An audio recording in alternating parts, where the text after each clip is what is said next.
আল্লাহ বলছে বান্দা দুনিয়া ভুলে যেও না। আমি বাজার, ব্যবসা, হাট ঘাট, চাকরি, ক্ষেত খামার, স্ত্রী, সন্তান, ঘর পরিবার, ঘুম, আহার, নিদ্রা, আমি কোনোটাই বাদ দিতে বলি নাই বান্দা, ছাড়তে বলি নাই।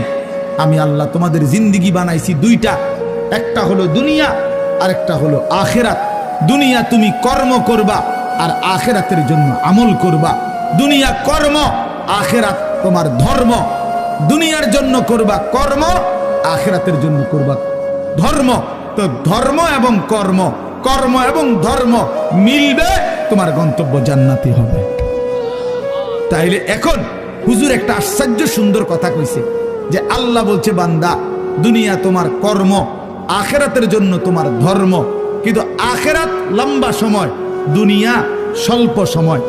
নবীজি সাল্লাল্লাহু আলাইহি সাল্লাম বলছেন একটা সাগরের মধ্যে যদি কেউ নিজের আঙ্গুল চুবায়, ভিজায়, তো আঙ্গুলের অগ্রভাগে যেটুকু পানি, এইটুকুই হলো দুনিয়া, আর সাগরের বাকিটা পানি আখেরাত।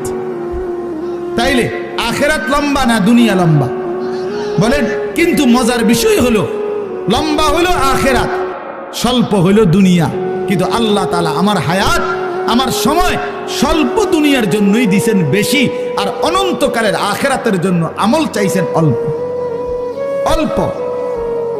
সকাল 6টা বাজে 4 রাকাত ফজরের নামাজ, তাহলে 10 মিনিটের বিষয়। আবার দুপুর 1:30 বাজে 10 রাকাত জোহরের নামাজ, 20 মিনিটের সময়। তাইলে ধরে নিলাম সকাল 6টার পরে 7টা, 8টা, 9টা, 10টা, 11টা, 12টা, 1টা, প্রায় 7.5 ঘন্টা পরে আবার 20 মিনিট। তাহলে সকালের 10 মিনিট আর দুপুরের 20 মিনিট, এই হলো 30 মিনিট মনে করেন আখেরাতের জন্য, আর 7.5 ঘন্টা আমার দুনিয়ার কর্মের জন্য। তাহলে স্বল্প সময়ের দুনিয়ার জন্য আমারে সুযোগ দিলেন বেশি, অনন্তকালের আখেরাতের জন্য আমলের জন্য চাইলেন আমার কাছে অল্প সময়। এটাও আল্লাহর জন্য আমরা দেব না? এটা ইনসাফ হইল?